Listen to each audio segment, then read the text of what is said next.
You heard his voice first. The pressure, the discipline, the confrontation, the man in the dark telling you that the life you are living may not actually belong to you. And some of you hated him for it. Not because he was wrong, because somewhere deep inside yourself, you knew he was right. My name is S. I'm the handler, and tonight we return to the beginning, the lie you're living. But this time, I want to take you deeper into it. Because many of you misunderstood the first message. You thought M was trying to destroy people. He wasn't. He was trying to destroy the illusion that survival is the same thing as living, the illusion that emotional numbness is strength, the illusion that performance is identity, the illusion that success automatically creates peace. Most people never realize they are trapped inside a version of themselves they created to survive pain. Some of you built personalities around abandonment, some around rejection, some around fear, some around trauma, some around the desperate need to feel chosen. And eventually, the mask becomes so convincing, even you forget it was a mask. That is the lie. The version of you buried beneath coping mechanisms, validation, ego, emotional armor, and survival patterns. That is why this framework unsettles people, because it forces honesty, real honesty, not performance vulnerability, not curated truth, not carefully controlled emotion, the kind of honesty that changes the way you see yourself in silence. There are people listening right now who feel emotionally exhausted in ways they cannot explain. They wake up tired, move through life disconnected, feel empty in rooms full of people, feel anxious when things become quiet, feel guilty resting, feel uncomfortable being truly seen, because survival became automatic. Some of you became hyper-independent because nobody came when you needed help.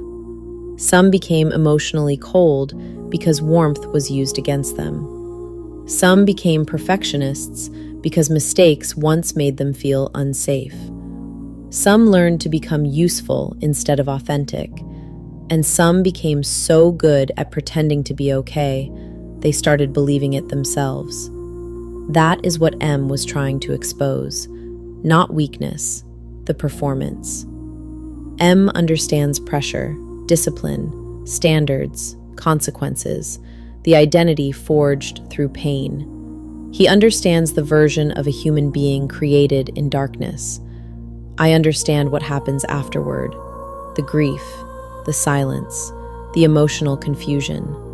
The moment somebody realizes they built an entire identity around survival and no longer know who they actually are beneath it. That realization changes people forever, because once you see the lie, you cannot unsee it. Once you realize your emotional patterns are connected to old wounds, everything changes. Your relationships, your standards, your understanding of yourself. And that process can feel terrifying. The truth is, many people are not afraid of failure. They are afraid of losing the identity they built around pain, because pain becomes familiar, and familiarity feels safe. That is why people stay emotionally disconnected, stay self-destructive, stay trapped in cycles they know are hurting them, not because they enjoy suffering, because suffering became predictable. But surviving is not the same thing as living. Being emotionally guarded is not the same thing as being strong, and becoming unreadable is not the same thing as healing. Healing requires honesty, the kind that forces you to sit alone with yourself long enough to ask difficult questions. Who are you without the performance, without the mask, without the validation, without the role you play for everyone else? Who are you when nobody is watching? The ego fights that question. It wants comfort, excuses, distraction, blame. But truth does not negotiate. Pressure reveals identity.